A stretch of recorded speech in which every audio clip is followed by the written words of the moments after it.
Sí, bueno, las personas que faltan de registrarse, les pedimos por favor pasar al frente y hacerlo. Gracias.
Ok.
Sí, exactamente eso es lo que estamos haciendo.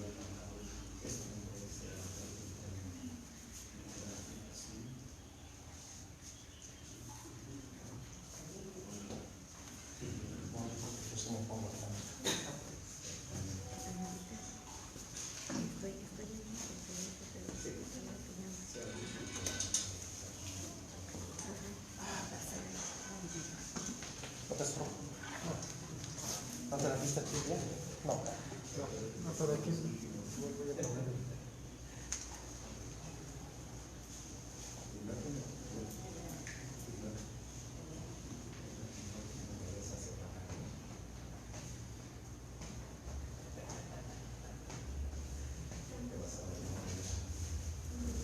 Llegamos a Juárez.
Sí, bueno.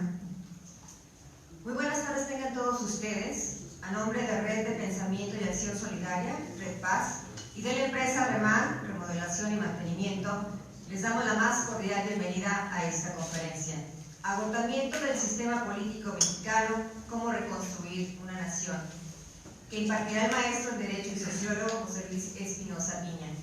Conscientes de la complejidad de los tiempos actuales, de las señales de inquietud que se vislumbran en el escenario nacional y local, de la falta de información que impera en nuestra comunidad, así como de la necesidad de encontrar respuestas frente a la incertidumbre política, económica y social, hemos preparado este ejercicio de exposición y diálogo que nos permitirá comprender de una manera más amplia las transformaciones por las que atraviesa nuestro país, los riesgos y amenazas para nuestra entidad, así como las posibilidades que tenemos para transitar hacia un mejor desarrollo. Antes de presentar a nuestro orador, escuchemos brevemente una semblanza de su trayectoria. José Luis Espinosa Piña, licenciado en Derecho y Ciencias Sociales con estudios de maestría en Sociología y especialización en Derecho Ambiental y en Derecho Constitucional. Es maestro en Derechos Humanos y Seguridad Pública. Desde septiembre de 2018 es vicepresidente de la Comisión Mexicana de Derechos Humanos, Asociación Civil. Ha sido director general del Instituto Latinoamericano de la Comunicación Educativa, del ILCE, organismo internacional autónomo fundado por la UNESCO con sede en la Ciudad de México, dedicado a la realización de proyectos de educación y tecnología en apoyo a gobiernos e instituciones de América Latina. Catedrático en la Universidad La Salle y conferencista en universidades nacionales e internacionales. En la administración pública se ha desempeñado como regidor municipal, delegado federal de la Secretaría de Educación Pública y titular de la Oficina de Servicios Federales de Apoyo a la Educación en el estado de Michoacán, diputado local y diputado federal de mayoría relativa del 2006 al 2009, en donde fungió como vicepresidente de la Cámara de Diputados de la 60ª legislatura del Congreso de la Unión. En el ámbito académico ha sido consejero integrante del Consejo Consultivo Nacional para el Desarrollo Sustentable, órgano asesor de la Semarnat, del Consejo Mexicano de Asuntos Internacionales y delegado ejecutivo en 4 convenciones marco de las Naciones Unidas sobre Cambio Climático. Es miembro de la Barra Mexicana, Colegio de Abogados, de la Unión Iberoamericana de Municipalistas con sede en Granada, España, y consejero de Globe International, también con sede en Londres, en Reino Unido. Actualmente es abogado consultor en su despacho privado y bueno, también es analista político para la agrupación empresarial y social Unión de Voluntades de la Ciudad de México. Él es el licenciado José Luis Espinosa Piña, a quien le damos la más cordial bienvenida porque es nuestro ponente el día de hoy.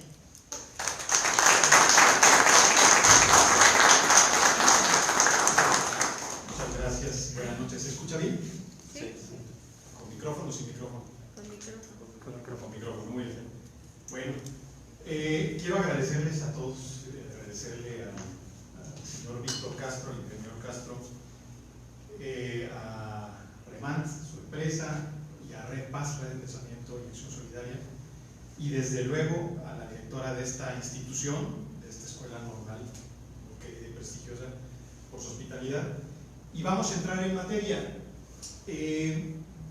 Vamos a hablar hoy de algo que está en boca de todos, algo que nos preocupa a todos, porque todos nosotros cuando andamos por la calle nos encontramos a un amigo o platicamos con nuestros familiares, nos preguntamos: ¿cómo estás? ¿Cómo van las cosas? ¿Cómo ves todo? Y lo que hoy percibimos en la atmósfera que nos rodea es un sentimiento de incertidumbre. Hoy hay una sensación de que no sabemos qué va a pasar, no sabemos tampoco describir qué es lo que sucede ni definir cuáles son las sensaciones que nos ahogan, que nos agobian, pero existe cierto pesimismo por el futuro.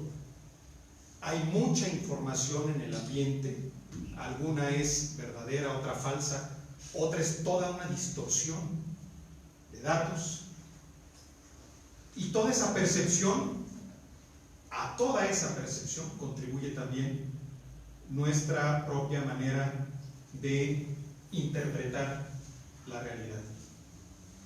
Entonces, si hoy me preguntan cuál es el sentimiento que se tiene, es incertidumbre, es de duda, es de expectativa sobre los acontecimientos que van a suceder en los próximos semanas, meses, el próximo año, que será un año importante para este país, no solo porque hay elecciones federales, sino porque en el 2021 nos vamos a enfrentar a un revisionismo histórico por el hecho de conmemorarse 500 años de la toma de Tenochtitlan por Hernán Cortés, la caída de la capital del Imperio Mexica. Y también vamos a revisar, vamos a enfrentarnos a ese episodio que fue la consumación de la independencia de México en 1821, después de los tratados de Córdoba firmados por Iturbide y el último virrey O'Donoghue, periodo que normalmente en este país no celebramos, porque lo que celebramos es el levantamiento alzado del cura de Dolores, de don Miguel Hidalgo, pero en realidad ese levantamiento tuvo una culminación después de varios años, hasta que se firma el tratado que le da pleno vigor a la nueva nación y expulsa a los españoles y permite que nos autodeterminemos. A partir de 1821 se puede decir que nace la nación mexicana.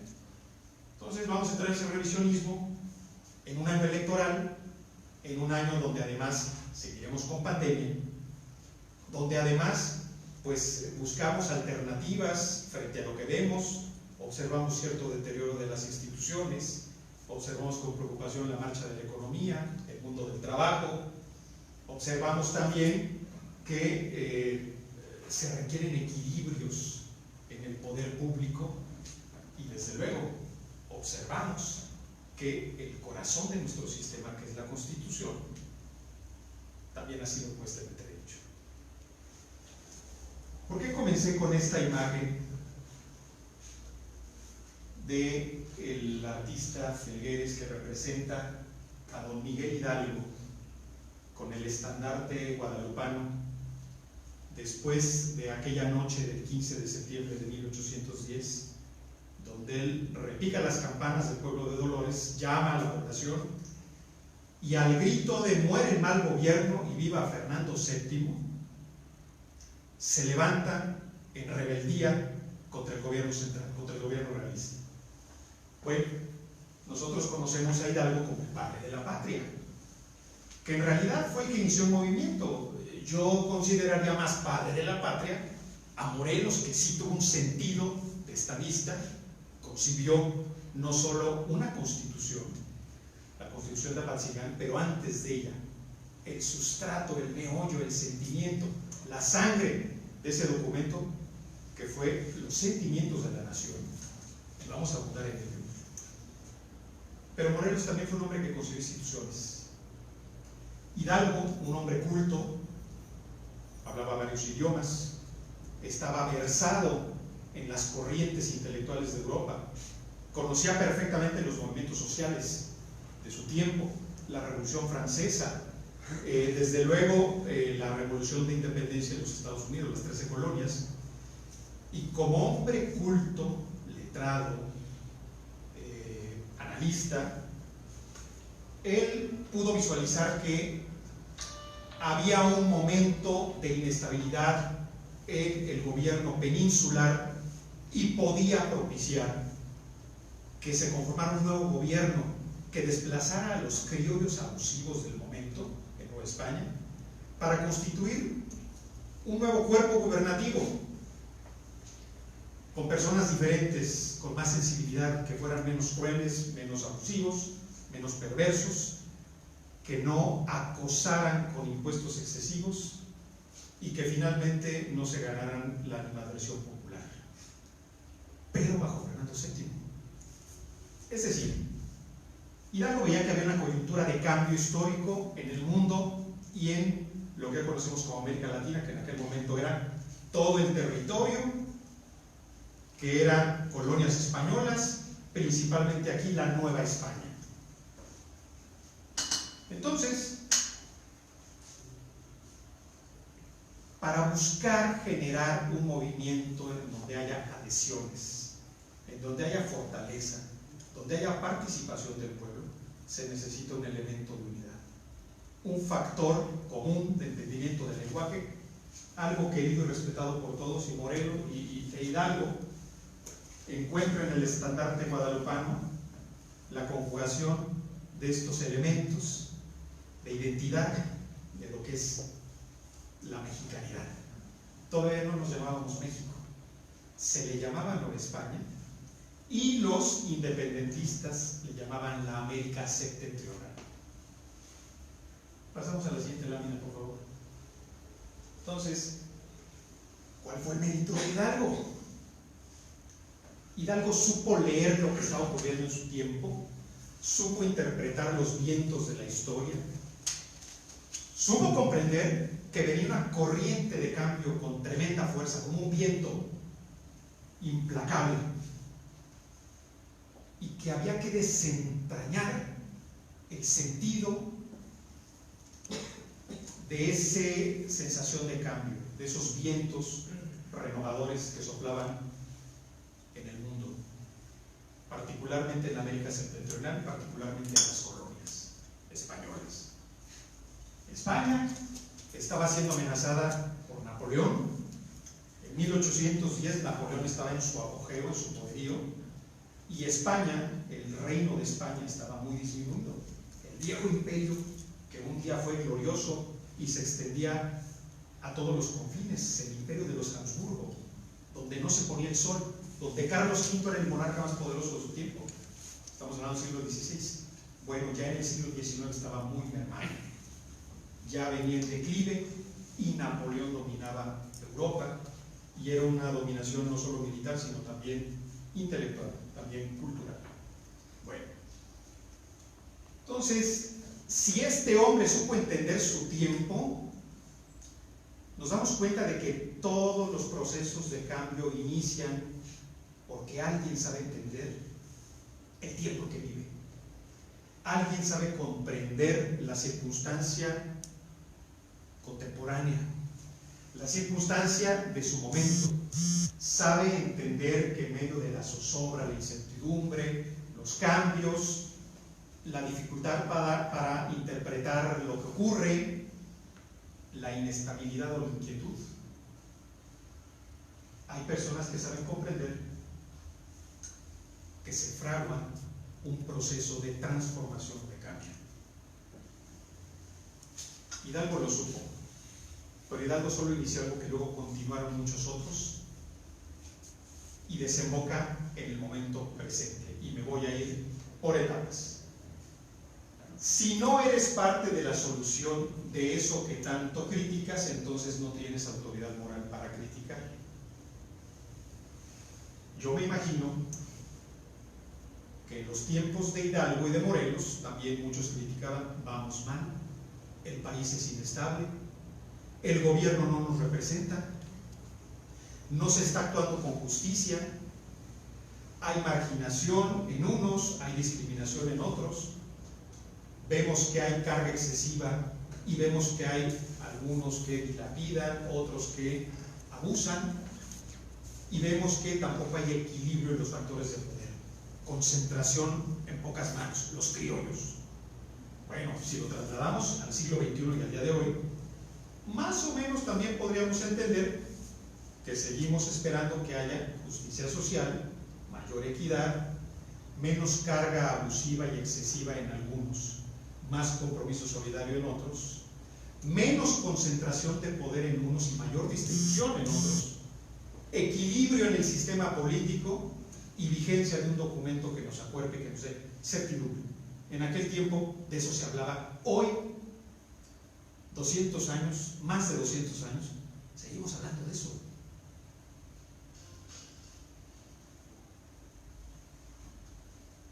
Por eso hoy muchos nos preguntamos qué tenemos que hacer, porque ya está bueno de criticar que el país va mal, que los partidos no sirven, que no hay contrapesos al ejercicio del poder político, que hay un deterioro del legislativo y del judicial frente al ejecutivo, y que se toman decisiones desacertadas con consecuencias funestas. Muchos dicen que no es cierto, pero todos nos preguntamos: ¿a dónde vamos? ¿Qué va a pasar? Y en ese preguntarnos vemos noticias, escuchamos los programas de análisis, leemos el periódico, le preguntamos a quien conocemos si nos puede decir: oye, ¿por dónde va esto? Y hoy todo el mundo se convirtió en analista político. En las redes sociales todo el mundo vierte su opinión, algunas francamente jaladas de los pelos, totalmente desviadas. Pero como decía Humberto Eco, las redes sociales que no existían apenas hace unos años, hoy permiten que cualquier persona pueda llegar ahí y desahogue sus sentimientos o exprese sus ideas, por más absurdas que sean, cuando antes esa persona, sin capacidad de criterio, pero que a lo mejor le gustaba gritar, tenía en un bar o en una cantina el espacio para decir lo que quisiera y no pasaba de ahí. Hoy tiene Twitter y puede igual vomitar cualquier cantidad de sandeces y llegar a todo el mundo.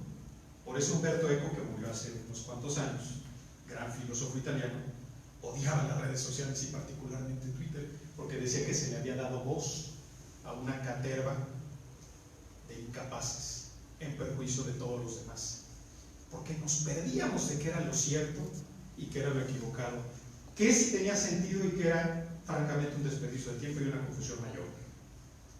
Hoy nos tenemos que preguntar todos si somos parte de la solución o estamos nada más en el sillón del crítico, porque para estar en el sillón del crítico ya tuvimos mucho tiempo. Hoy ya no podemos estar sentados, apoltronados, viendo los toros desde las barreras.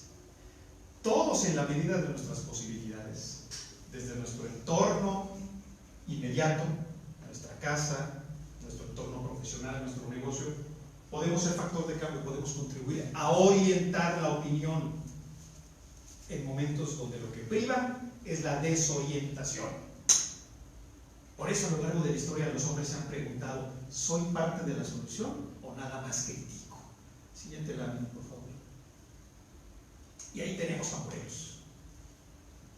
Y voy a hacer una analogía de Morelos, lo cito, lo convoco aquí, lo menciono, porque voy a hablar de algo que es vigente en el 2020.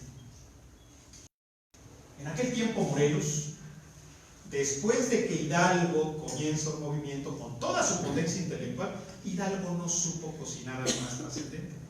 Era un intelectual.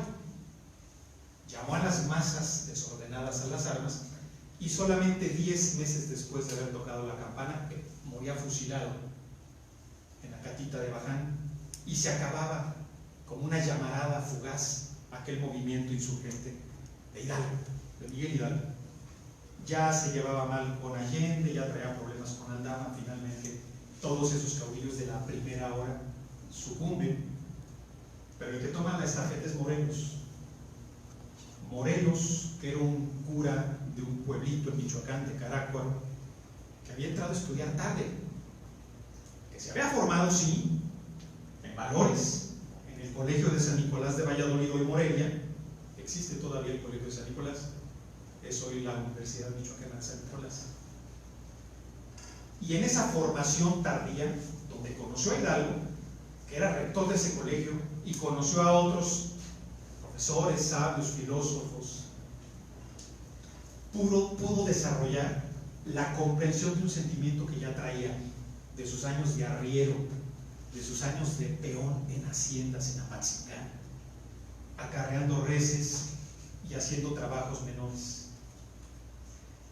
Con ese sentimiento y esa sensibilidad social, más los conocimientos que le proporciona su estancia en el Colegio de San Nicolás, Morelos se da cuenta de que no podía evadir su responsabilidad en ese momento. Surge como un gran caudillo, se revela como un estratega magnífico, un talento militar excepcional, y su gran momento de sabiduría es que Morelos decide rodearse de los mejores, a diferencia de Hidalgo, que se rodeó de todos vénganse a la bola, ándenle, vamos, todos juntémonos. Una turba con desorden, sin entrenamiento y formación. Morelos dice: no, vamos a poner orden en esto y vamos a usar estrategia militar. Detectó liderazgo y capacidades, y si tenía gente como Galeana, como los Bravo, que era toda una familia, descolló Nicolás Bravo, que llegó a ser presidente de México. Tenía a Rayón, a Cos, a Sixto Verduzco, a una serie de personajes excepcionales, y a grandes militares formados en la brega, como Vicente Guerrero o como Guadalupe Victoria. Entonces ahí tuvo un destello de liderazgo. Esto se construye con las personas capacitadas, que tengan voluntad y que tengan conocimientos, habilidades, pericia. Solo así se puede construir algo que prospere. No era tan culto como Hidalgo, pero era mucho más práctico Morelos, porque hizo lo siguiente. Dijo, a ver, ya tenemos un ejército, ya hemos conquistado territorio, pero para que esto no se desordene tenemos que darle sentido para transmitirle a la población lo que queremos. Y se puso a escuchar qué era lo que sentía la población y la gente. Y en 1913, después de que convoca el primer congreso, porque dijo, estos procesos no son de un solo hombre. No se puede provocar el cambio de una nación, la transformación de un país, el destino de la gente, con el pensamiento de uno solo. Aquí no hay caudillo que valga. Es una labor colectiva. Muchas inteligencias reflexionando, deliberando y decidiendo. Sí, conducidas por Morelos, pero todos opinando. Y convoca un congreso. Y el congreso dice, vamos a decretar una serie de normas. Y el día que tenía que presentar la instalación del congreso, en septiembre de 1813, en Chilpancingo, la noche anterior Morelos se pone a redactar algo que se llama Los Sentimientos de la Nación. Manda a llamar a su secretario particular, un joven abogado, Andrés Quintana Roo, y le dice, a ver, ¿qué te parece esto? Y le empieza a decir sus sentimientos, sus ideas, lo que él fue recogiendo del pueblo, captando, interpretando. Y le dijo, ayúdame a redactarlo para que tenga una forma adecuada y yo presentar mi discurso mañana ante el Congreso. Cuando Quintana Roo escucha aquello, nos cuenta Lucas Alamán, empezó a llorar. Le digo, general, no tenemos que cambiarle nada. Como usted lo está expresando es correcto. ¿A qué nos referimos? A que el sentimiento era tan puro que reflejaba lo que la población quería y anhelaba, lo que pensaba de su realidad y hacia dónde querían transitar. Siguiente lámina. Y entre otras muchas cosas, Morelos, cuando se presenta y abre su discurso llamado Sentimientos de la Nación, documento fundacional de este país. Se nos ha olvidado y es tan importante retomarlo. Morelos decreta que todos somos iguales, que no hay esclavitud, que va a haber igualdad de circunstancias para todos, que todo el que se queje con justicia tendrá un tribunal que lo escuche, lo ampare y lo defienda contra el arbitrario. Si estuviera en el año 2020, más de alguno le agregaría previa consulta popular. ¿Me explico? En el sustrato de los sentimientos de la nación, que es el sustrato de nuestra Constitución moderna, está el sentido de justicia social y la garantía de que habrá tribunales imparciales. Hoy estamos tan confundidos que creemos que tiene que pasar por un plebiscito, una consulta, lo que no se puede consultar porque ya está expresado en la ley. Por lo tanto, ¿qué ocurre? Que estamos extraviados y que no entendemos que el corazón de la República y del sistema se llama Constitución, Constitución mexicana, y el arquitecto fundador es José María Morelos. ¿Seguimos? Y fíjense, para cerrar con esta parte de Morelos, lo importante que fue.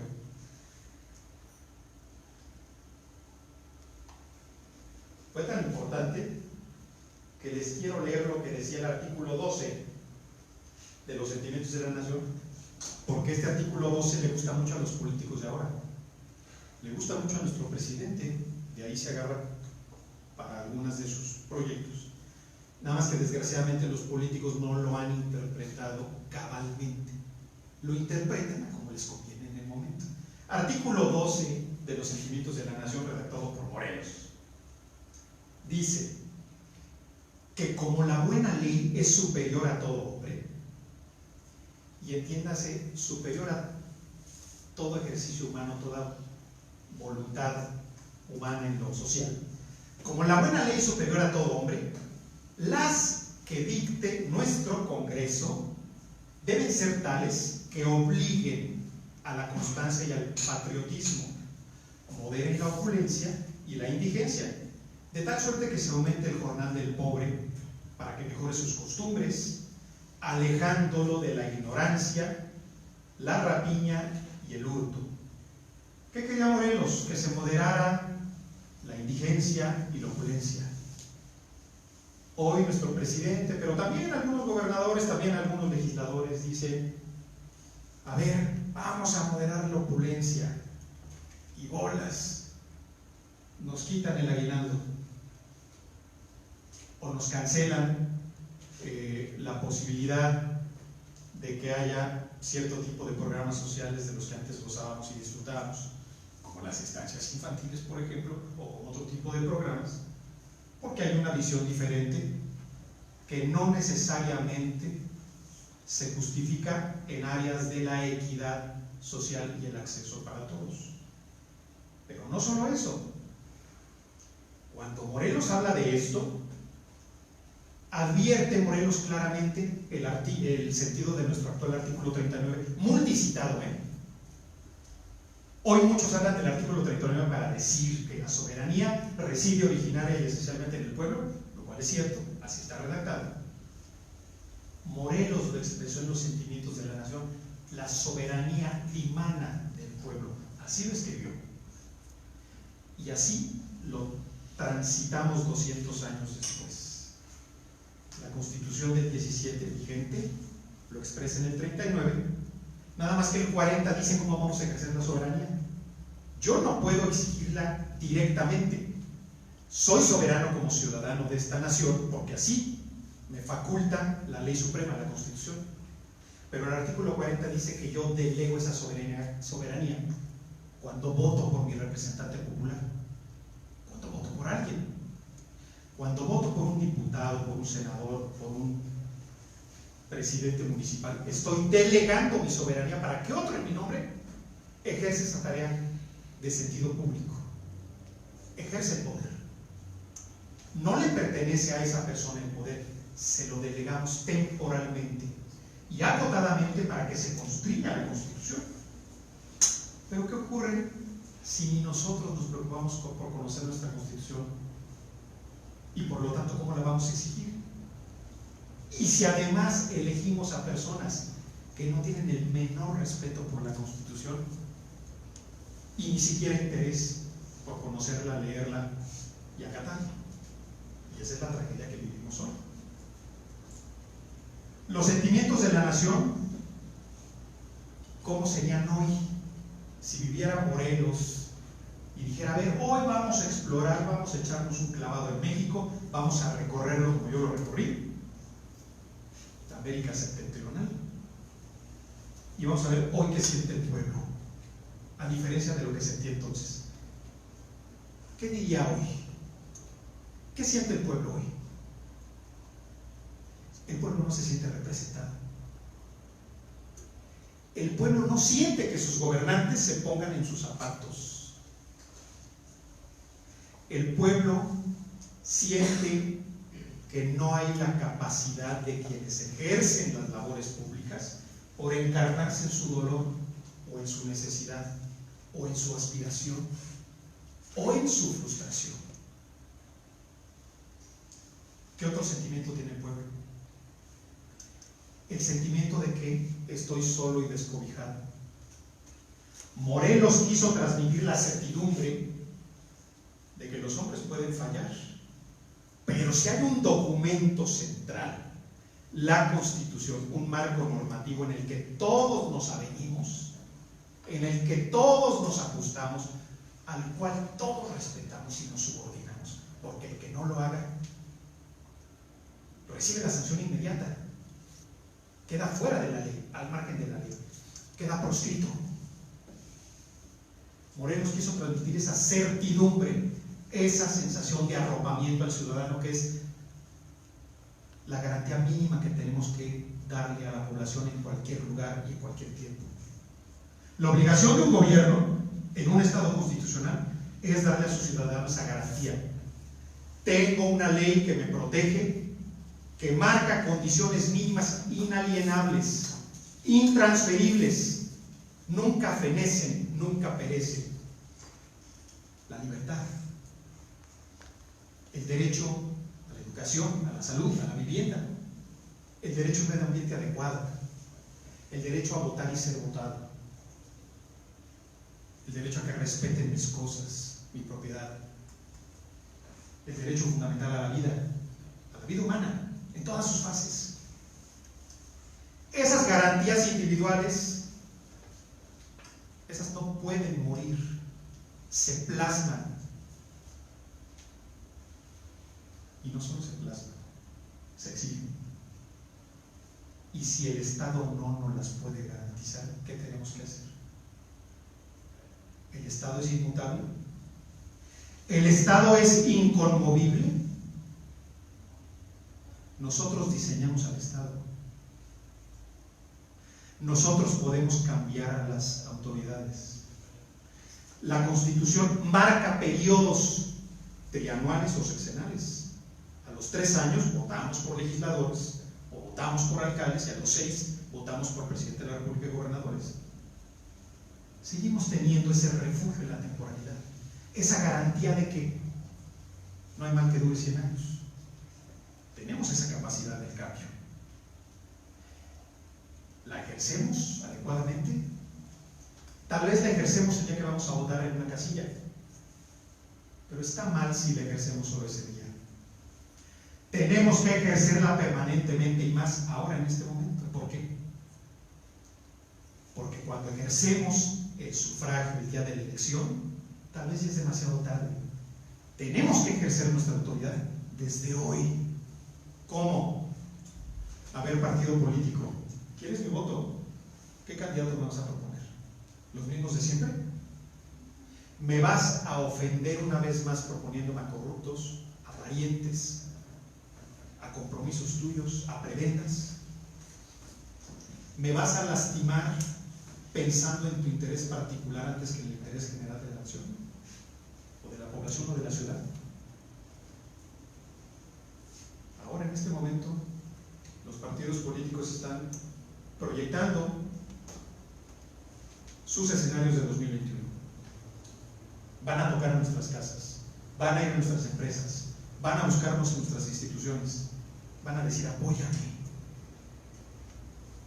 apóyame. En ese momento tenemos que ejercer nuestra soberanía. A ver, ¿quieres que te apoye? ¿En qué? ¿Y con quiénes? Porque si la nación no anda muy bien, es porque seguramente no estás mandando a los mejores o a los más capacitados. Algunos dicen: es que el gobierno no puede ser de élites, y no solo pueden ir los que tuvieron la oportunidad de estudiar en la universidad. Es correcto. Artículo 39 dice que la soberanía está en todos, y la propia Constitución dice que todos podemos votar y ser votados. Sí, pero el mismo Morelos se dio cuenta de que la conducción de la nación era tan delicada que no puede estar en manos de cualquiera. Hidalgo fracasó porque puso el movimiento en manos de una turba desordenada que no conocía disciplina y le gustaba el saqueo. Por eso duró 10 meses. Morelos lo puso en manos de militares que ganaron experiencia, gente con sentido común, personas altamente confiables, subordinadas a los acuerdos, respetuosas del estatuto que se dieron a sí mismos, coordinadas, comunicadas. Y aún así tuvieron diferencias, pero se dividieron en el Congreso. ¿Qué estamos diciendo ahora? ¿En manos de quién vamos a poner al país en momentos de zozobra y de peligro, de riesgo? En momentos de incertidumbre, la palabra que flota en el aire aquí y allá afuera y en todos lados, y no en México, en el mundo. Vean en Estados Unidos lo que está pasando. Vean en Europa lo que está sucediendo. Entendamos el momento en el que estamos viviendo y el suelo que estamos pisando. Estamos viviendo circunstancias de cambio y tenemos dos opciones: O formamos parte del cambio y lo orientamos, o nos quedamos sin hacer nada a ver cómo se resquebraja el orden público. Perdón que sea tan directo, pero es que no hay forma de matizarlo. Así es como es. Y se los digo como sociólogo, porque he observado el comportamiento de los fenómenos sociales que dan curso y rumbo a la historia. Todos los procesos históricos comienzan con ciertos fenómenos, ciertas señales de advertencia, que después van conformando un patrón. Y ese patrón se convierte en tendencia, y esa tendencia se convierte en sucesos y acontecimientos que modifican el rumbo de las cosas, generan historia. La conferencia, el título, le puse yo agotamiento del sistema político. Van a decir, bueno, agotamiento, ¿por qué agotamiento? ¿Qué es agotamiento? ¿Qué entendemos por agotamiento? Cuando alguien está cansado, ¿no? Cuando estoy harto. Cuando algo se agota es que ya no sirve como servía antes. Se agotó el motor de mi coche, quiere decir que ya está viejito porque pues ya no sirve como servía antes. Hay un agotamiento, es decir, un deterioro, es decir, ya no es lo que debiera ser para que funcione bien. Y si le puse agotamiento es porque en efecto yo creo que el sistema político está dando señales graves de agotamiento. En Estados Unidos fue muy evidente, se agotó. No pueden seguir con un sistema electoral tan anacrónico. Creo que después de lo que estamos viendo, tiene que cambiar por lo menos su sistema electoral. Pero hay otros fenómenos muy profundos allí, que son producto de otra conferencia.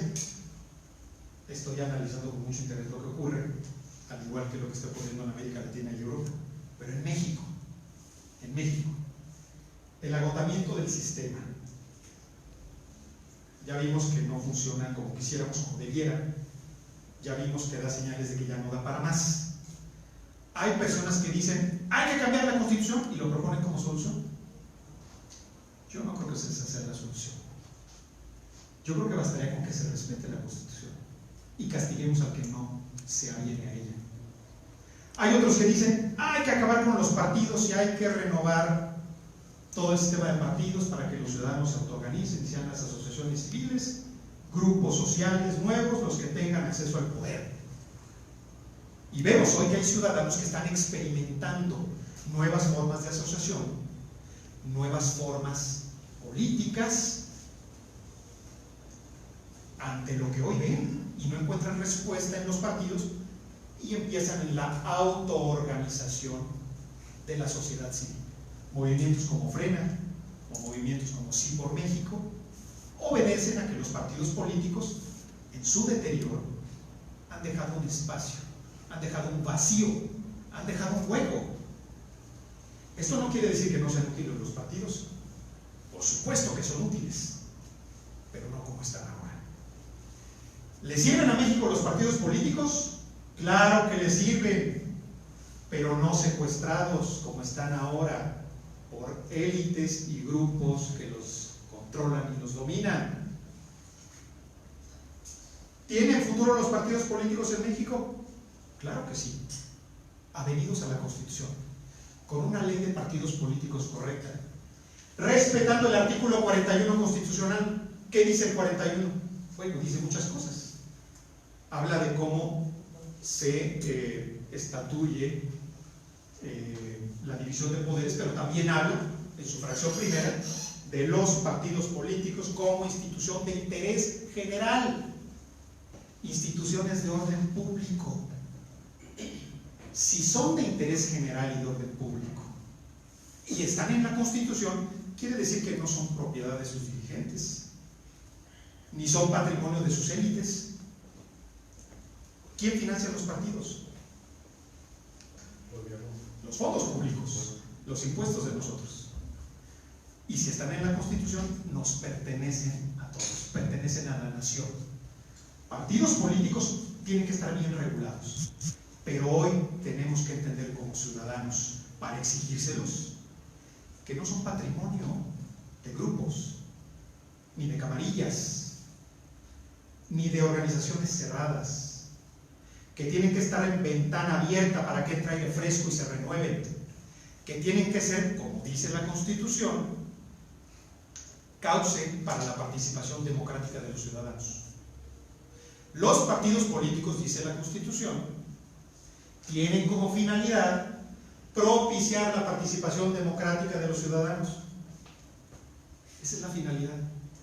No es la finalidad llevar a la Cámara de Diputados a mi compadre. Es que mi compadre, pues no sabe mucho, es bien buena gente, pero rebuzna, pero es bien buena gente. Ah, caray. La corrupción de la nación exige lo que hizo Morelos, buscar a los capacitados. Y me van a decir algunos que dicen, no, es que tú eres de la élite porque tú estudiaste en una universidad privada. Tuviste la oportunidad de estar fuera del país, como otros. Y esas élites nos han dominado y han pisoteado al pueblo y se han olvidado. No es así. Yo estudié en una universidad pública. Desde luego, pude formarme también en otras en posgrado. Pero como yo hay muchos otros, no se trata de divisiones de élites, de ricos y pobres, de los que están arriba y los que están abajo. Se trata de que la responsabilidad del Estado es tan importante que sí hay que propiciar el acceso de todos. Por eso hay universidades públicas. Y dice Morelos en Los Sentimientos de la Nación, fíjese lo que dice Morelos. Dice, de tal suerte que la única diferencia que hay entre los mexicanos sea la virtud o el vicio. Y la virtud la podemos encontrar entre los pobres y entre los ricos. Y el vicio igual. Y de tal manera se construyeron instituciones en este país, y de tal manera se han deteriorado, y de tal forma tenemos la obligación de cuidarlas, que un hijo de campesinos indígena de Oaxaca, Zapoteca, llegó a ser presidente de México. Se llama movilidad social y la hemos tenido a lo largo del tiempo. De tal manera que un joven arriero de Michoacán, al que su padre dejó en la infancia, que tenía sangre mulata y que pertenecía a una casta despreciada por los criollos como Morelos. Morelos, un arriero, un peón de rancho, llegó a ser generalísimo de esta nación, arquitecto de la patria, constructor de las primeras instituciones, y quien nos dijo es por acá, quien fue luz y guía, quien dijo, a ver, no es porque yo soy un caudillo y soy muy picudo, no, es porque hemos comprendido que debe haber un congreso, voces de todos, y debe haber un estatuto que me supere a mí y a ellos y a todos. Y puso el ejemplo Morelos. Si viniera Morelos hoy y observara lo que pasa en la Cámara de Diputados, o lo que pasa en la conducción del Ejecutivo y el Judicial, le daría mucha pena y mucha tristeza.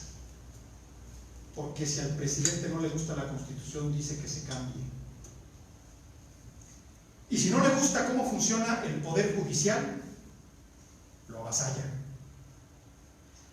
Pero también qué tristeza cuando no vemos un poder legislativo que sepa imponerse y sepa introducir el control constitucional. El mecanismo de equilibrio de los tres poderes es para que ninguno se desfase. Si uno quiere apropiarse o arrogarse más poder de que le faculta la Constitución, los otros dos poderes lo frenan, porque hay un estatuto, un corazón llamado Constitución. Si el Poder Judicial se quisiera pasar y extralimitar, los otros dos poderes lo controlan. Y la interpretación de la Constitución queda en el Poder Judicial. Control constitucional, hoy México no tiene control constitucional. Las voces en el Congreso que debieran moderar y son altamente responsables son mínimas, apagadas, calladas, silenciosas, tímidas. De vez en cuando surge alguien y parece como una llamarada que de repente prende, y al día siguiente la noticia del día hizo que nos olvidáramos de ese episodio en el Congreso, y no hay una constancia, como decía Morelos, una persistencia y una continuidad. Entonces entendamos la importancia de que en nuestras manos de ciudadanos está la exigencia de que este sistema se depure, porque hablábamos del agotamiento. ¿Quién está tomando el tiempo? ¿Cómo vamos? Ya, 45. Ok, ya vamos acabando. Porque esta exposición la tengo programada para que dure 50 minutos, tal vez un poquito más, y pasar a sesión de preguntas y respuestas de todos ustedes, que eso es una parte muy importante. Hablamos de agotamiento, hablamos de sistema. ¿Qué es un sistema? Un sistema es un conjunto ordenado para producir un resultado, ¿no? Un sistema, por ejemplo, nuestro sistema digestivo, nuestro sistema linfático, nuestro sistema circulatorio, cada parte del sistema tiene una tarea, desarrolla una actividad y hace que nosotros nos movamos. Si algo falla en mi sistema inmunológico o mi sistema circulatorio, pues termino muriéndome o enfermándome. Pasa igual con un sistema político. Tiene que haber salud en las partes, pero esa salud tiene un centro, un corazón que bombea la sangre y lo mantiene vivo. Y esa es la ley suprema, la expresión del sentimiento de la nación. La Constitución no es otra cosa más que un conjunto de preceptos para el orden, para la convivencia, para garantizar nuestra libertad y para la prosperidad. Pero ojo, todo aquello que vaya contra la voluntad del pueblo no puede estar en la Constitución. La Constitución no es la expresión del presidente, o no es lo que le guste a un gobernador, o no es lo que determine el presidente de la Suprema Corte. La Constitución es la interpretación viva de los sentimientos de un pueblo, y por eso se puede mover y cambiar, como dice la Constitución, en cualquier momento y circunstancia, bajo las reglas que establece ella misma. Vean la importancia de esto. Si es tan importante, porque es como mantener sano el corazón para que sigamos moviéndonos. Imagínense cualquiera de nosotros, si a alguno de nosotros se nos tapa la arteria coronaria, o tenemos demasiado colesterol y vamos al doctor y nos dice, ¿sabe qué? Anda mal del corazón, lo vamos a tener que intervenir. Si el corazón deja de latir porque lo estamos apretando mucho, nos vamos a morir. Pues el corazón de la República está muy apretado, lo hemos constreñido, lo hemos apachurrado, de tal manera presionado, que llega un presidente y lo modifica, llega otro y lo modifica, llega otro y lo vuelve a cambiar para que se adecue a sus necesidades de gobierno y a su visión ideológica. Pero aquí hay una sorpresa: las constituciones no pueden ser ideológicas. Las constituciones están para servirle al pueblo, y lo único que pide el pueblo es estar bien administrado. Es tan complicado. En una empresa sabemos que la administración correcta nos va a permitir pagarle con justicia a nuestra gente, tener utilidad y crecer. Entonces, en un gobierno también tenemos que saber que la función del gobierno es administrar correctamente. Administrar los bienes públicos, pero administrar también la justicia.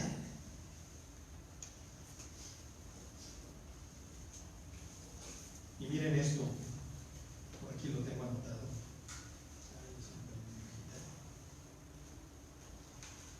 Miren esto.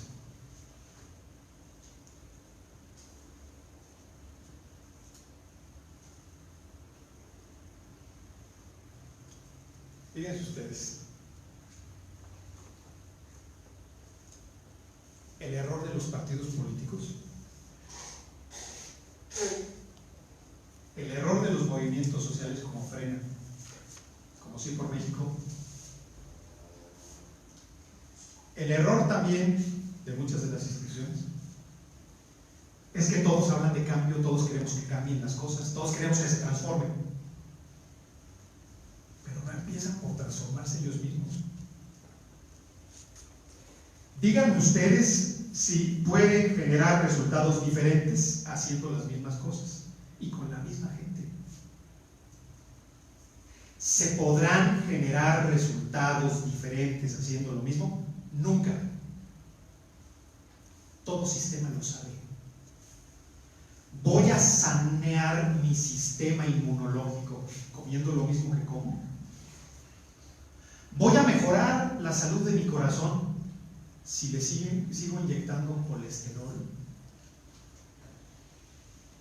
No voy a tapar más las arterias. Entonces, ¿por qué rayos todos los que hablan de cambio no tienen autocrítica?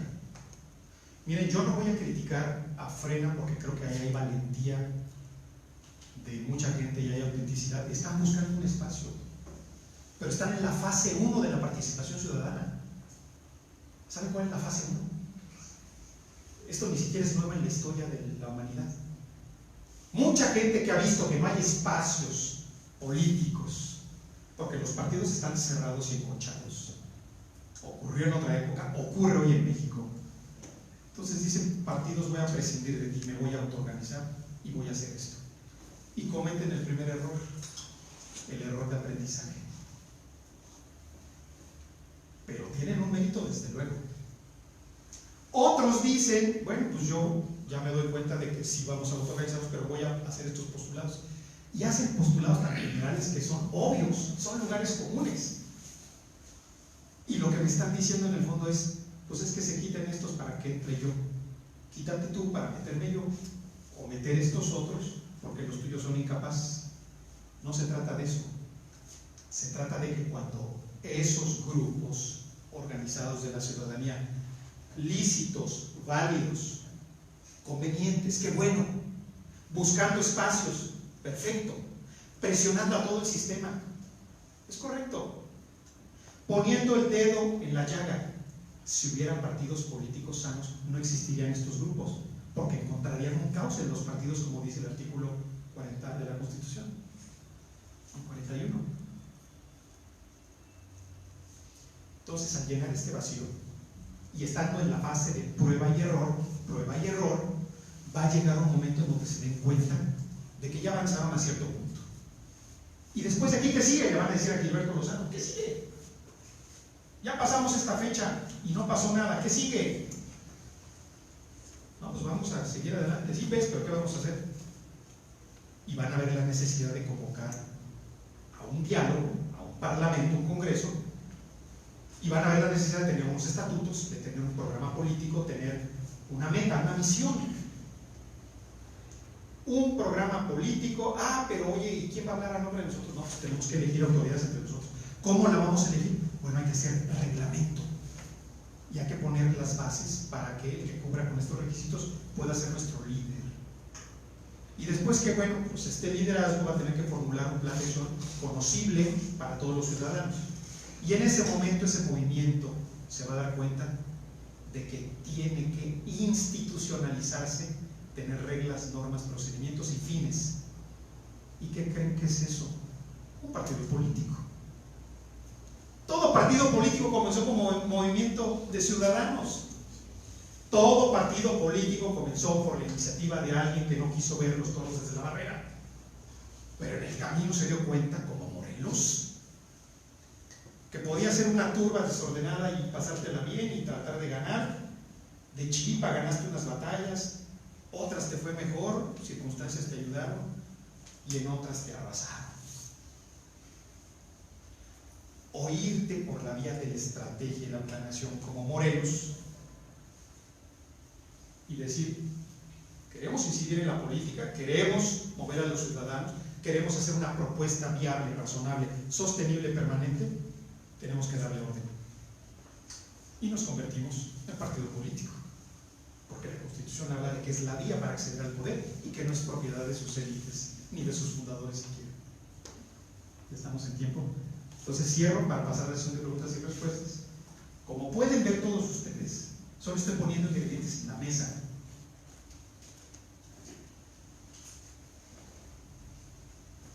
El ciudadano tiene un papel irrenunciable. Y el papel irrenunciable es hacerse sentir. ¿Por qué? Porque todos estamos en una asociación civil, o en una empresa, o en una fábrica, o en una escuela, o en un entorno de ciudadanos, o vamos a las asambleas de nuestra colonia, de nuestra manzana. Todos convivimos. Y en esa convivencia, un ciudadano bien informado con capacidad de análisis es un tesoro. Puede desencadenar una corriente de opinión, abrir los ojos y dejar la confusión, las noticias falsas y las redes sociales que abruman y cansan.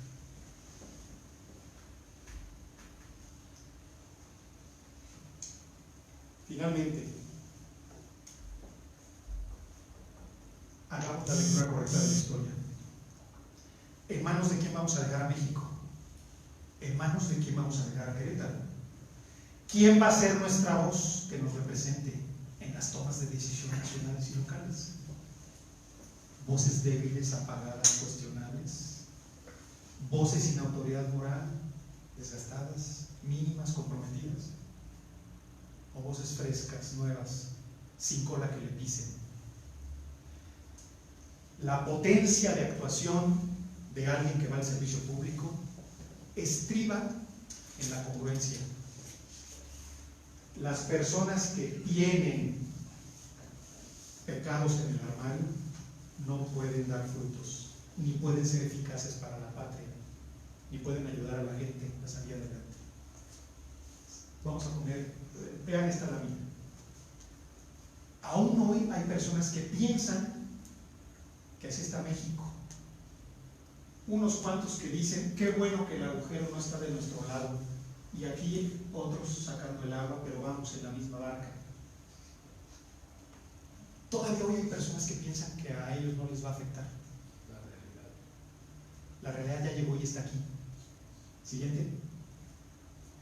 No se alcanza a ver bien, pero este es el Titanic.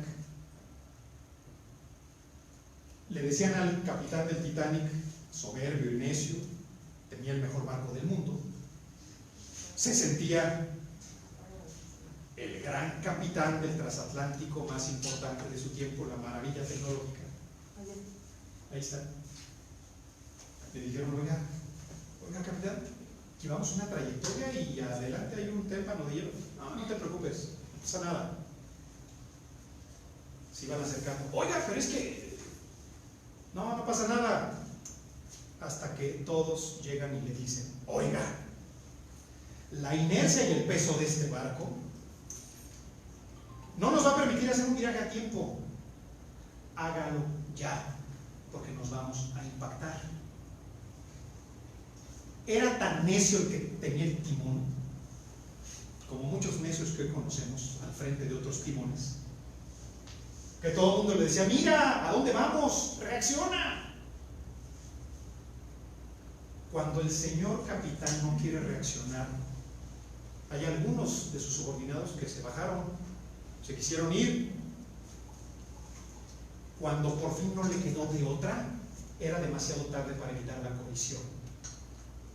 La colisión era inminente porque además, en un iceberg ustedes saben que el 90% de la masa no se ve, está por debajo. Por lo tanto, chocó antes de llegar a lo visible, chocó con lo invisible, lo que está por debajo. Así está México.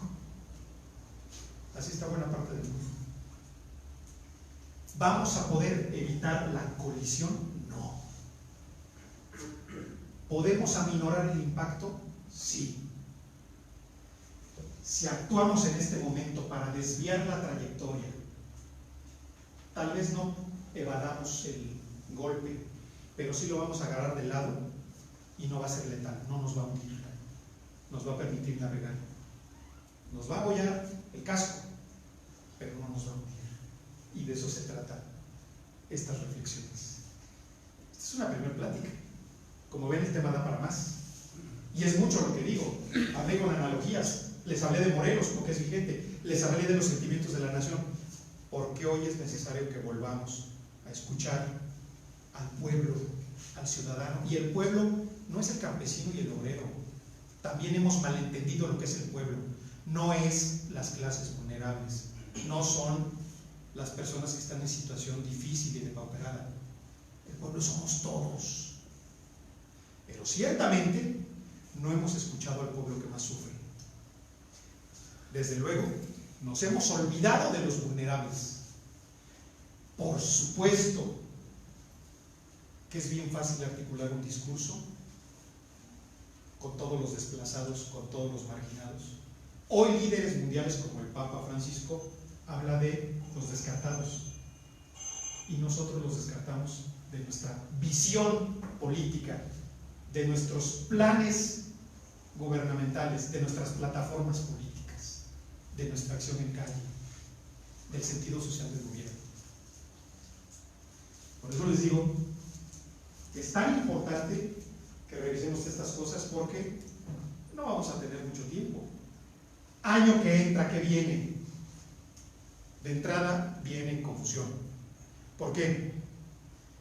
Porque nos van a tratar de distorsionar nuestra identidad. ¿Y cuál es nuestra identidad? Somos mexicanos.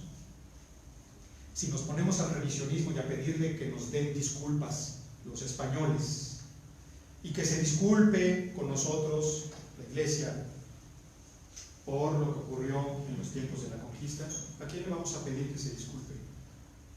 ¿Y que se disculpe con quiénes? Los españoles que vinieron aquí no son los que están allá, porque los de allá nunca salieron de allá. Los que vinieron aquí son nuestros abuelos, bisabuelos, tatarabuelos. Somos una mezcla de culturas, somos mestizos. Y hoy estamos en una conferencia en castellano, en español. Vestimos a la usanza occidental. La tecnología no es local, es mundial, es global. Formamos parte de una humanidad, de un mundo. Y si no hubieran llegado los españoles, hubieran llegado los franceses o los ingleses. Era inevitable el encuentro de dos mundos. Si no llega Colón, llega un holandés. ¿Por qué? Porque eran las potencias navales. Si no llega Colón, lo más probable es que hubiera llegado un portugués enseguida. Si no llega el portugués, llega Francis Drake, pirata inglés, segundo hombre en darle la vuelta al mundo. Un inglés, un pirata, después de Magallanes y Elcano. Pero alguien iba a llegar de Europa. El encuentro ocurrió como ocurrió, y en lugar de tener un revisionismo que nos confunda, apropiémonos de los factores de identidad. Somos mexicanos, somos una especie nueva, somos una raza cósmica, como dijo Vasconcelos, somos una nueva dimensión ontológica, sí, como humanos, pero con carácter, con identidad, con individualidad, con esencia. Que nadie nos confunda, que no nos digan lo que no somos, para que no nos distraigamos de lo que realmente es importante, que es tener el destino de la conducción del país en nuestras manos. Muchas gracias por su atención. Quedan dentro sus preguntas.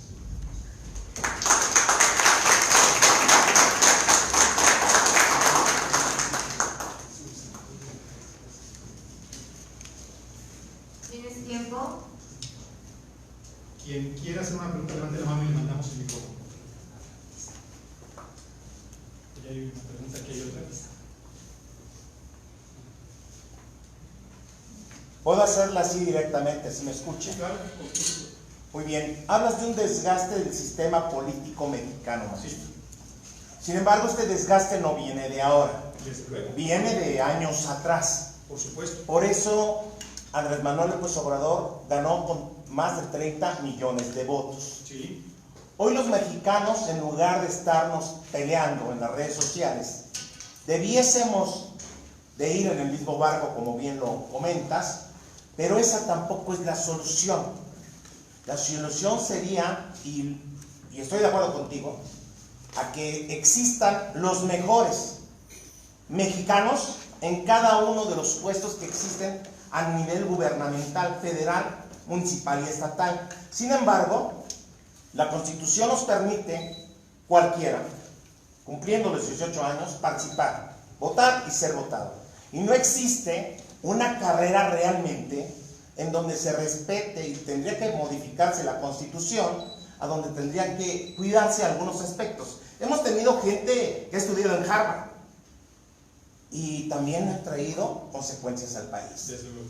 Tendremos que buscar gente patriota, gente que ame a su país, o gente que tenga la capacidad solamente discursiva, intelectual, para llevar las riendas del país. ¿Cuál es tu opinión? Tu pregunta es muy buena y la redondeo en esto. Se necesitan personas que para tener autoridad política tengan antes autoridad moral. La parte más importante de una autoridad política, que se lo da un estatuto de gobierno, se lo da una elección por 3 o 6 años. Autoridad política es tener antes autoridad moral que te la da la congruencia de vida. Sin embargo, entendamos esto: si hay un enfermo y el enfermo necesita atención urgente, ¿a dónde lo llevamos? ¿Lo llevamos a una miscelánea, a una herrería? ¿O lo llevamos a un hospital especializado? Lo llevamos a un hospital especializado porque ahí lo pueden atender de lo que es necesario atender. Y en la medida de nuestras posibilidades, buscamos al médico más calificado para evitar que la criatura muera. Lo que estoy diciendo es que en efecto no importa si alguien viene de Harvard muy capacitado, porque gente de Harvard nos ha hundido también. Pero tampoco es con las personas que son solo buenas gentes. Se trata de que si alguien tiene vocación política, tiene que asumirlo con seriedad y formarse. No se pide alta erudición, se pide compromiso con los demás. No se pide potencia intelectual de grandes vuelos. Lo que se pide es tener la honestidad para decir sí sé o no sé hacerlo. Porque si yo pongo en la conducción de cosas estratégicas a alguien que no sabe, la consecuencia es el Titanic. Esta es la consecuencia. Y aquí, como vemos, no se trata de clases ni de niveles, porque hay personas que vienen de muy abajo y en base a lo que este país ha construido por años, educación pública, laica y gratuita, han podido llegar a la universidad y hasta gobernar sus estados o ser presidentes de México.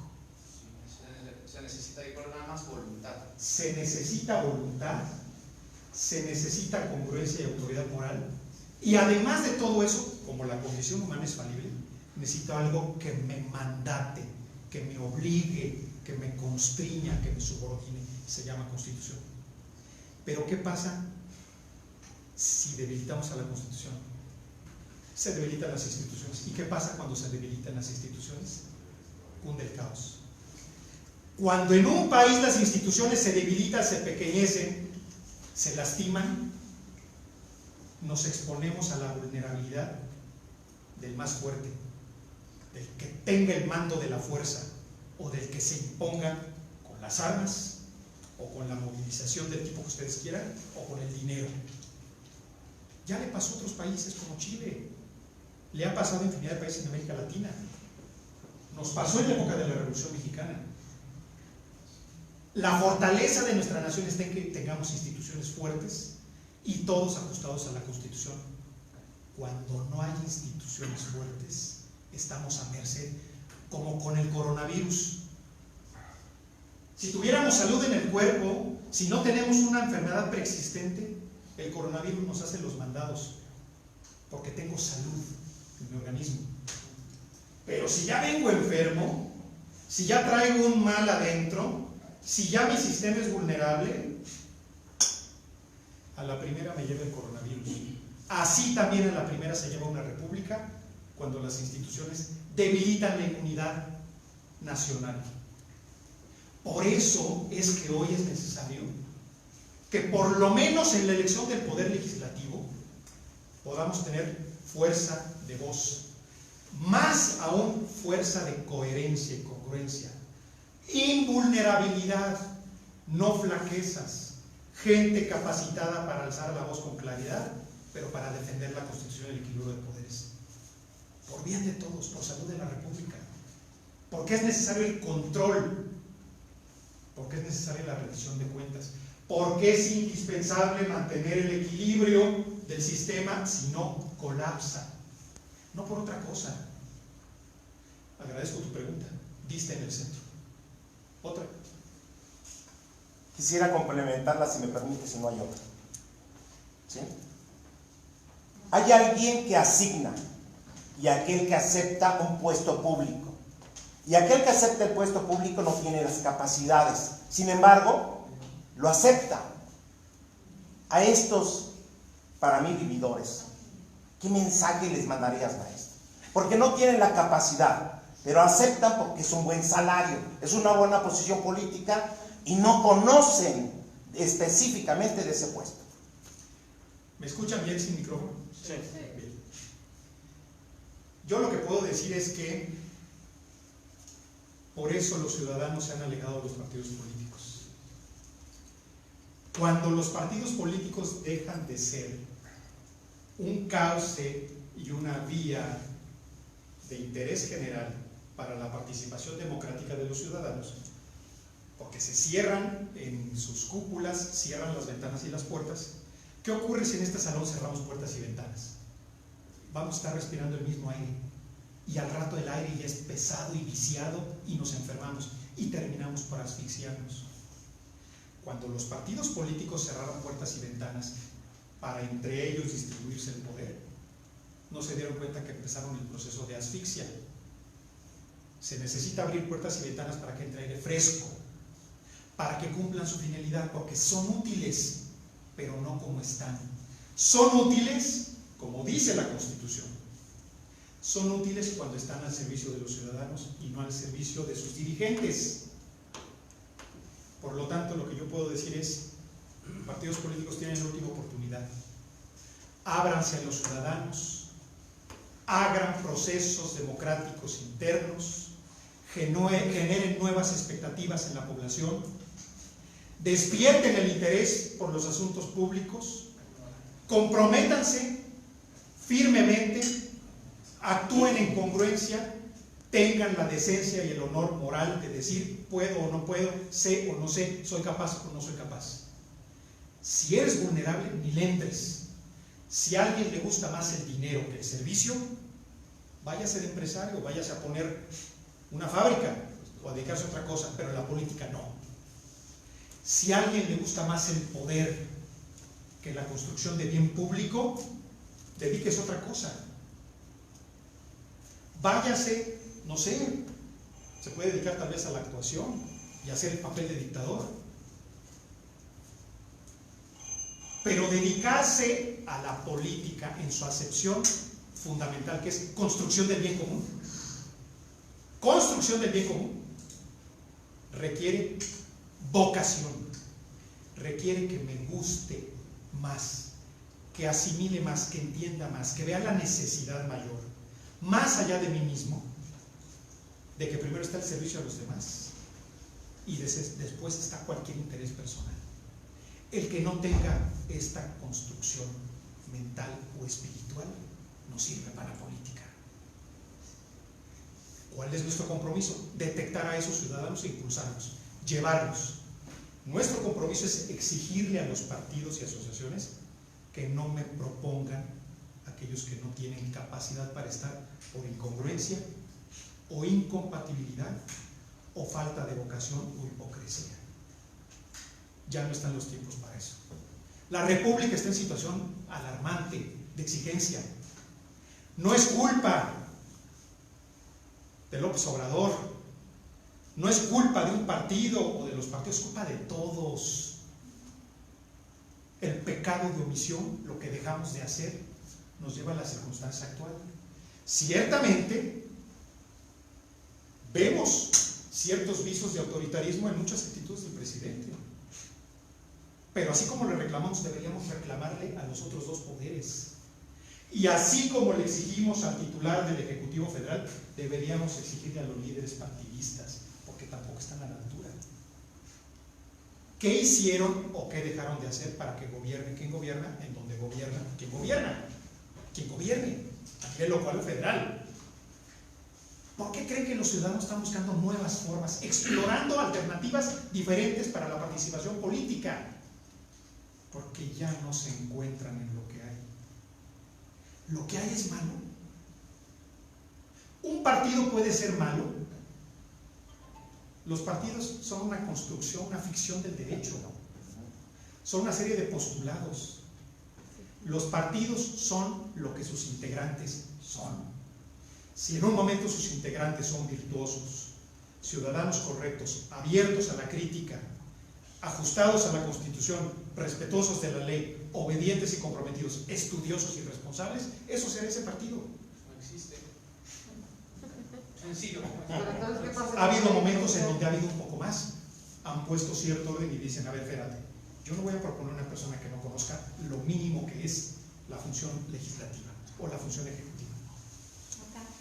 Y cuando alguien se atrevió por decir, es que todos tenemos derecho, pues sí, todos tenemos derecho a manejar el Atlantic, el Titanic, el derecho todos tenemos, nada más que hay asuntos de gran responsabilidad que requieren talante, capacidad. Siguiente pregunta. Sí, gracias, José Luis. Me quedan dos frases que me hacen cambiar mi manera de pensar. Una de ellas es: si no eres parte de la solución de eso que tanto criticas, pues entonces no tienes autoridad moral para criticar. Claro. Y la siguiente es: las cosas se construyen con personas capacitadas y cultas. Quiero poner a tu consideración, yo creo que como pueblo estamos desorganizados totalmente. Estamos en manos de políticos de todo tipo, pero creo que como pueblo deberíamos de organizarnos desde nuestras colonias, desde nuestras manzanas, desde la calle donde vivimos, para poder organizarnos y a nuestras autoridades que tengan nuestros pensamientos que tenemos nosotros. En mi colonia, en la calle donde vivo, hay un foco fundido desde hace 6 días. Y ayer le decía a mi esposa, mira, nadie me ha hablado para que cambien ese foco. Y me dice mi esposa, ¿y tú ya hablaste? Muy buena. Esa es una situación que me hace cambiar mi manera de pensar. Porque si no nos organizamos, si no nos organizamos, estamos perdidos y estamos perdiendo el rumbo. ¿Por qué triunfa el crimen? Porque están organizados. Creo que como pueblo tenemos que organizarnos y no caer en las manos de políticos que a veces nada más tienen su bien común y están participando de una manera en querer y en tener más, sin hacer cosas que nos tienen que hacer beneficio a nosotros. Estás diciendo algo tan importante, Gracias, José Luis. pero tan importante como lo siguiente. En México todo el mundo quiere tener políticos de primera, pero somos ciudadanos de tercera. Si tú quieres político de primera, sé un ciudadano de primera. ¿De dónde vienen nuestros políticos? ¿De Marte? Vienen de nosotros mismos, emanan de la sociedad que somos. No podemos esperar tener la mejor clase gobernante si seguimos siendo ciudadanos agachones, mediocres, cobardes, que no nos importa el bien colectivo porque dicen, no, yo lo mío, tú atiende lo tuyo. Yo me encierro en mi casa y que gire el mundo y que afuera pase lo que pase. Yo ya aseguré mi vida. Y no, porque un día ese que tiene su vida asegurada, tal vez un día su hijo o su hija salgan a una fiesta y en el camino alguien los asalte o les quite el coche o algo les pase, y estás expuesto a cualquier cosa en cualquier momento. Todos. Entonces lo que acabas de decir es exactamente eso. No podemos exigir tener mejores políticos si no nos exigimos a nosotros ser mejores ciudadanos. Siguiente.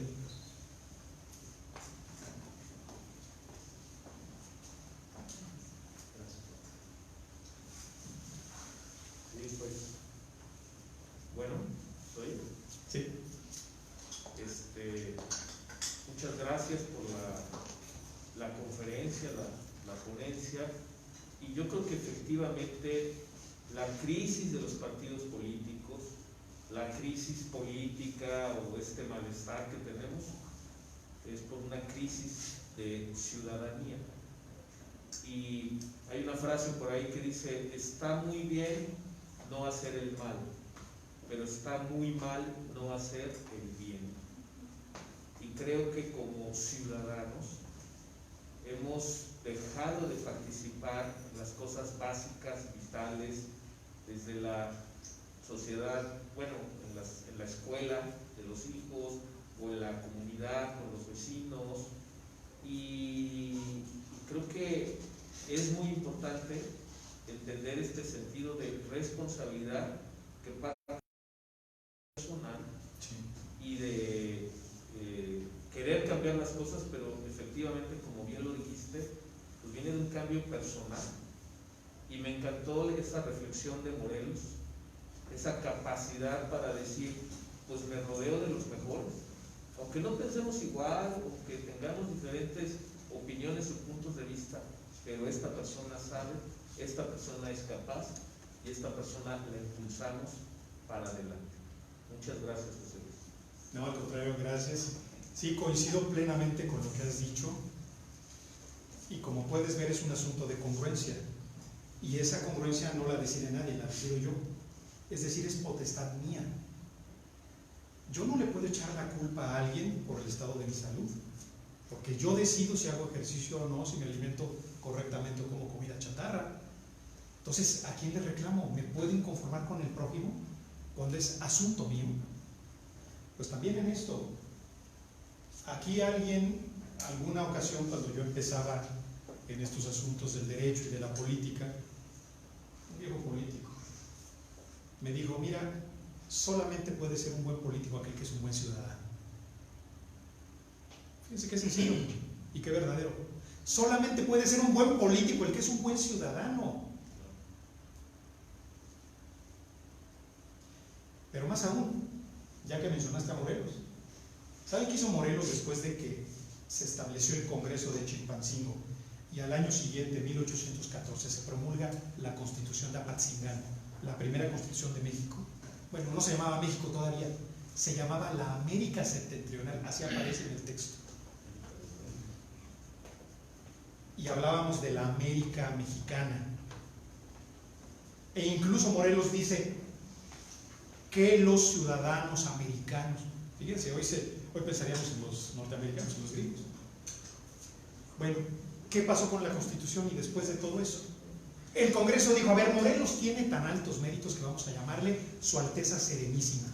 Es un fregón, nos supo conducir, tomó el liderazgo y la estafeta y nos dio sentido y rumbo. Otros dijeron, no, Morelos no va a aceptar porque el título de Alteza Serenísima es un título nobiliario asociado con el modelo monárquico y Morelos propone un modelo de república con división de poderes. Llamémosle generalísimo.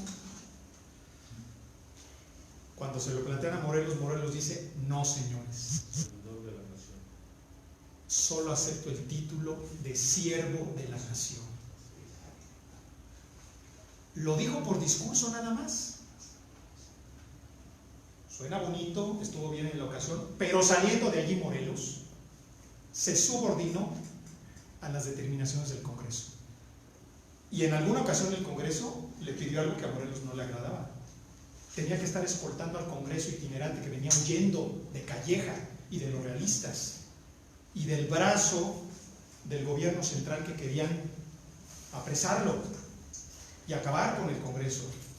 Entonces el Congreso decía, General Morelos, escóltenos, General Morelos, adelántese para que nosotros vayamos allá y sesionemos. Empezaron a ver cosas que no agradaban mucho. Morelos tenía todo el poder para haber dado un manotazo y decir, suprimo la Junta y aquí mando yo, porque tengo la lealtad del ejército y ustedes no tienen nada. Muchos le aconsejaron eso. Le dijeron, ¿sabes qué, general? Ya estamos hartos de López Reyes. Ya estamos hartos de José María Cos, nada más intrigan, no funcionan, son burócratas. Pero Morelos dijo, yo juré obedecer a la Constitución y yo creo en las instituciones. Siervo de la nación, teniendo un inmenso poder y autoridad moral, nos dio el ejemplo que hoy quisiéramos ver en nuestros gobernantes. Se aviene a la Constitución, se subordina a la Constitución, porque es el pacto de todos, emanación del sentimiento del pueblo. Muy buen comentario, gracias Paco. ¿Quién? Hola José Luis, mira, más que una pregunta es una reflexión sobre algo que comentaste muy específicamente, sobre las dos organizaciones ciudadanas que mencionaste, una Frena y la otra Sí por México. Sí.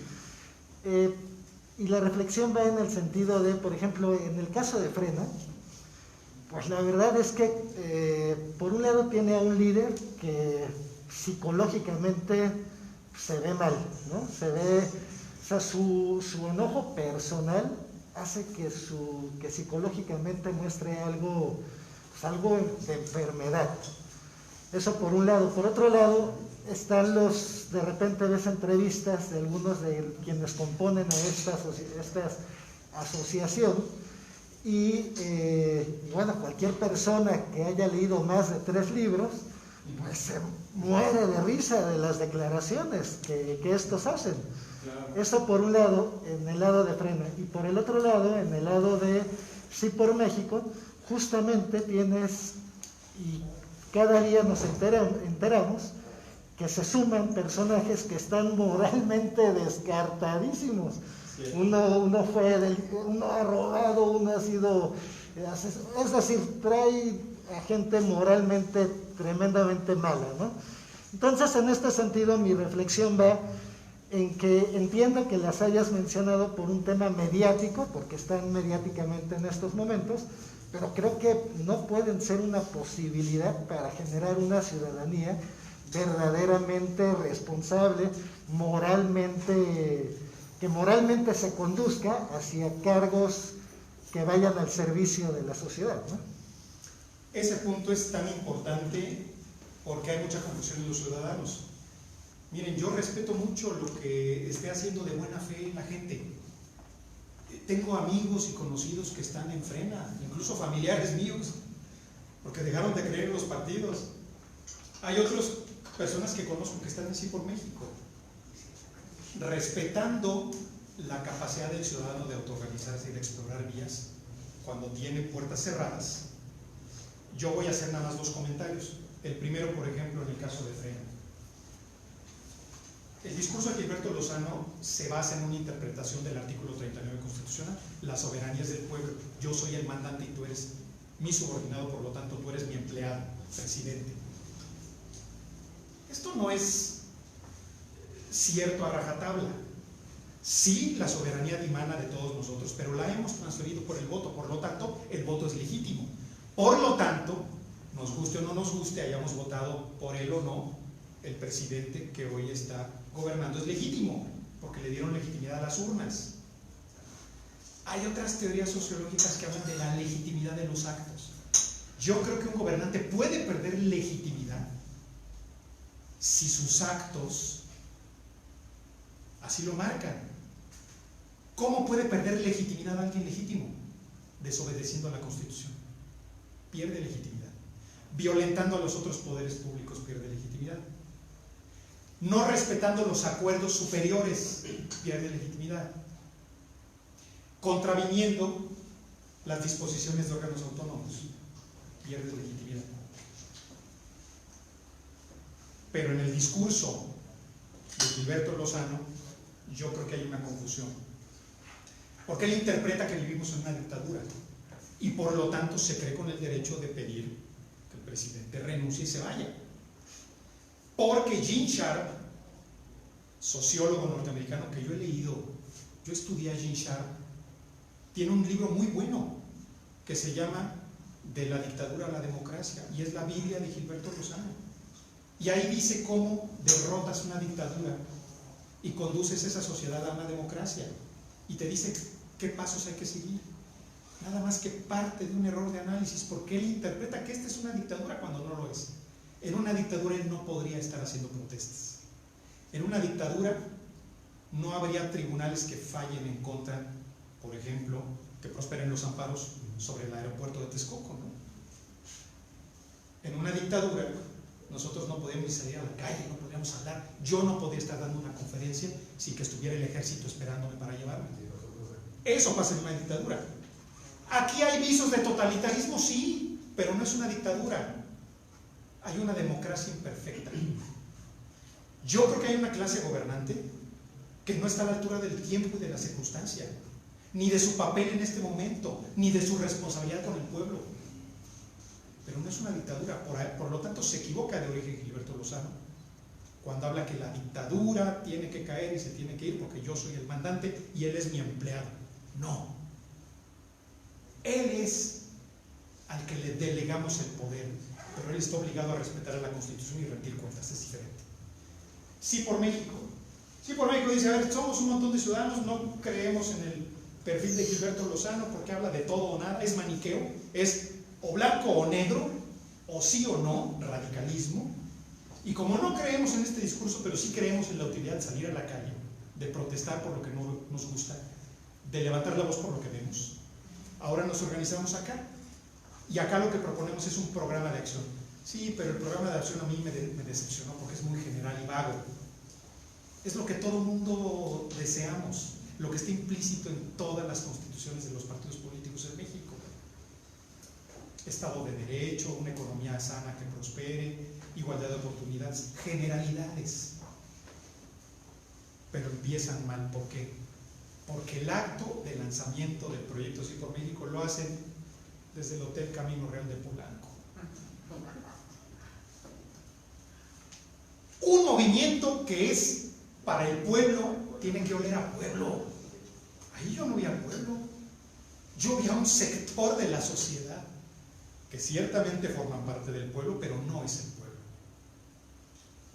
Me explico, no es la visión de unos cuantos que dicen es así, sino es la visión de todos a partir de que nos escuchamos y de que interpretamos qué siente la gente, qué siente el pueblo.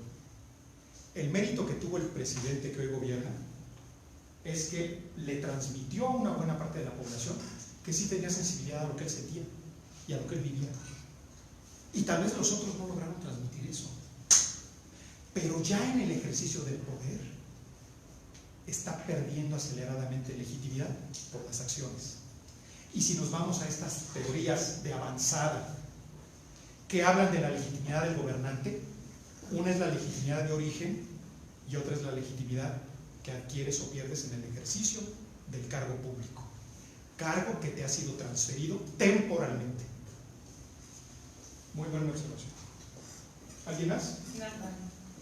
Yo nada más un comentario, José Luis, un poquillo fuera del contexto. Yo no quisiera ir diciendo nada más fue una buena conferencia, me gustó, etc. A mí tal vez la pregunta me gustaría primera es ¿quién puede ser realmente nuestro nuevo Morelos? Una.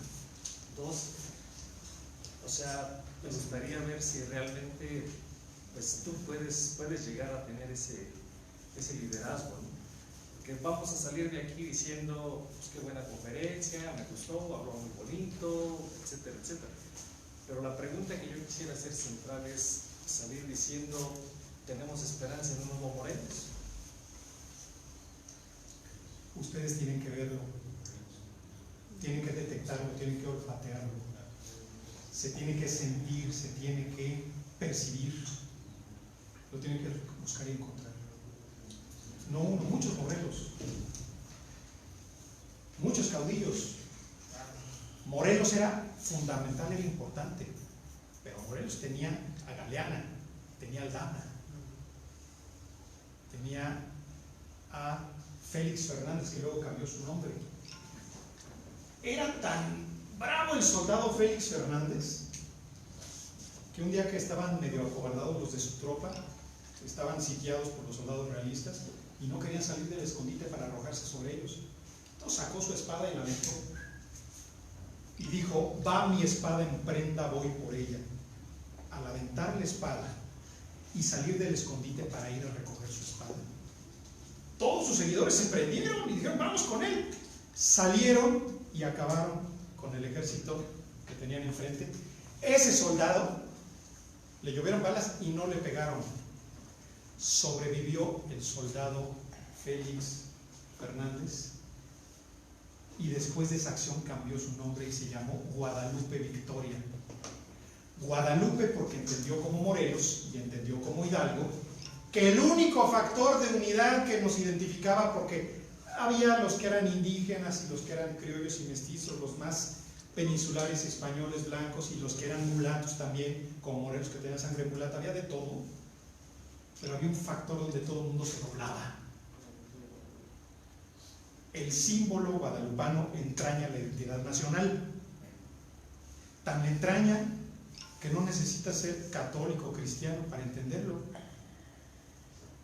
porque Benito Juárez, un gran liberal, masón, que hizo las leyes de reforma, Benito Juárez decretó el 12 de diciembre como día de fiesta nacional y decretó a la Virgen de Guadalupe como símbolo nacional, desde luego.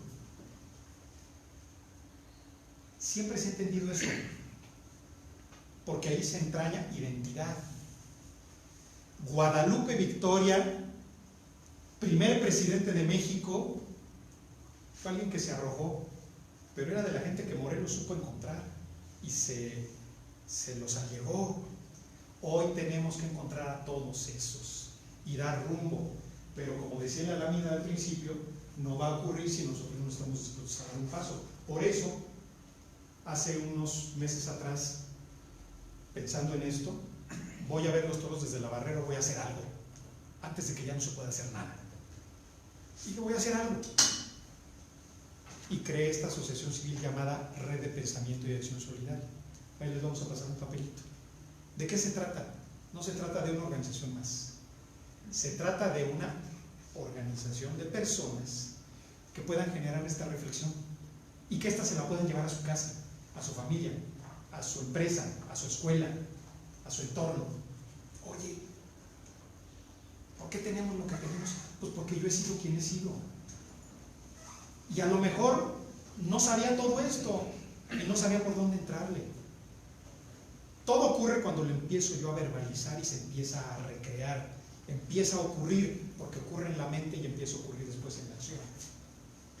Entonces hicimos Red Paz, vamos empezando. Ahí les dejé los datos para quien les interese, pero en este momento lo que me interesa es dar estas charlas. Ya me invitarán después ustedes si quieren que la llevemos a otro lugar, pero se trata de esto. Se trata de que tenemos la oportunidad de alterar el curso de la historia. Tenemos la oportunidad de alterar la trayectoria del Titanic. Pero si dejamos que avance, llega un punto donde todo marinero sabe que después de ese punto, ya por más que haga no voy a evitar hundirme. Porque es tanto el peso, la inercia, la velocidad que trae, que aunque dé un golpe total de timón, ya no esquivo el guamazo. Así está México. Estados Unidos se les advirtió desde antes. Sociólogos, expertos como Chomsky, ya desde antes había escrito Zygmunt Bauman y algunos otros ensayos sobre el conflicto que se estaba advirtiendo, una sociedad dividida que tenía puntos vulnerables y endebles. Bueno, pues nosotros, aunque llevamos una historia divergente con Estados Unidos, tenemos mucho parecido en varias cosas. Estados Unidos tuvo una constitución modelo, como también los sentimientos de la nación es modelo. ¿Qué decía la Constitución norteamericana de 1776? Incorporaron un principio, el derecho de todo ciudadano a nacer libre. Decía tres cosas la Constitución norteamericana que influyó en el resto del mundo. El derecho que tienen las personas a buscar la libertad, la igualdad y la búsqueda de la felicidad. El derecho de las personas a la libertad, a la igualdad y a la búsqueda de la felicidad. Eso decía esa Constitución. Jefferson, Washington, Madison,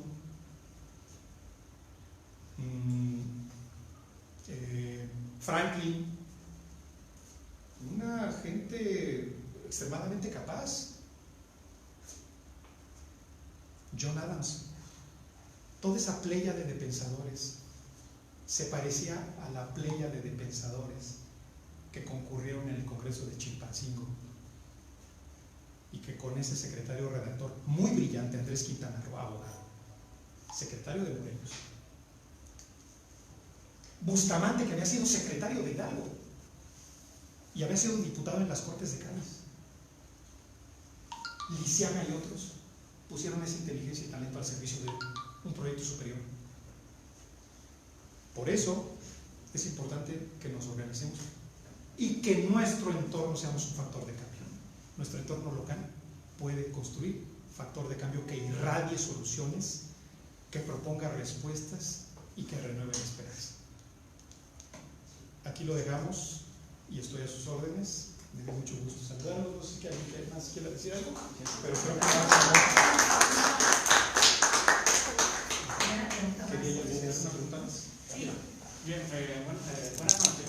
Frente a esta organización incipiente y de participación directa y la nueva, ¿cree y la petición que se hacía de presentar personas capacitadas, usted siente que las organizaciones, los partidos políticos están en la autocrítica de presentar esas alternativas o se van a seguir comportando como una franquicia? Los partidos políticos se han ido gradualmente convirtiendo en franquicias porque no han hecho la autocrítica. Es más, ni el partido en el gobierno ha hecho una autocrítica. El partido en el gobierno tiene muchos problemas porque en realidad es una confederación de movimientos sociales forzados a ser partido, pero es una confederación de movimientos disímbolos. Ahora los partidos tradicionales institucionalizados traen una crisis de identidad porque llega un momento en donde no saben quiénes son y no saben qué postulan, no saben cuál es su esencia doctrinaria porque ya están pensando más en el resultado de la elección y por eso se alían con uno y luego la otra elección con otro y pueden cambiar su orientación y la gente se confunde. Crisis de identidad de los partidos genera crisis política, no se consolidan, hace falta autocrítica. ¿De dónde viene la crítica? Desde los ciudadanos. ¿Y desde dónde tiene que venir la presión para abrir esa ostra cerrada que no se abre y que no es sana? Tiene que venir de los ciudadanos hacia los partidos, porque como decíamos, los partidos pertenecen a todos nosotros, virtud de la Constitución y de que lo sostienen los recursos públicos, nuestros impuestos. Y en la Constitución, en el artículo 41, se establecen perfectamente sus alcances y también sus obligaciones. Muy buena observación. Ya por esta pregunta del profesor Carlos cerraríamos la última pregunta, la charla de conferencia, por favor. Cada siglo que viven los seres humanos tienen evolución. Siglo XXI, 25 años, y los mexicanos tienen que evolucionar. La política sin evolución no es política. Los mexicanos perdieron su identidad.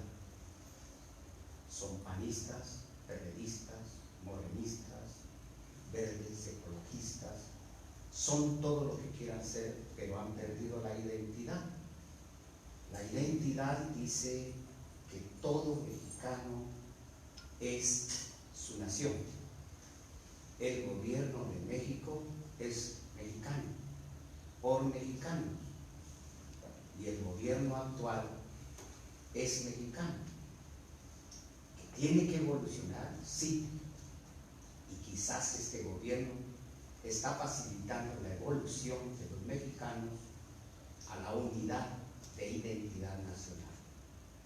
Si los mexicanos no ven la necesidad de evolucionar la política, entonces López Obrador quedará como el que sí evolucionó la política. Pero los mexicanos son los únicos responsables de México. Y si ellos no se unen, los propios mexicanos serán sus propias calamidades. Muy buena observación. Cerramos agradeciéndoles a todos ustedes. Nada más les digo esto que escribió Octavio Paz y que me parece que concluye y lo pone a manera de corolario. quien ha visto la esperanza no la olvida. La busca bajo todos los cielos y entre todos los hombres, y sueña que un día va a encontrarla de nuevo. No sabe dónde, acaso entre los suyos. Octavio Paz. Muchas gracias por su atención.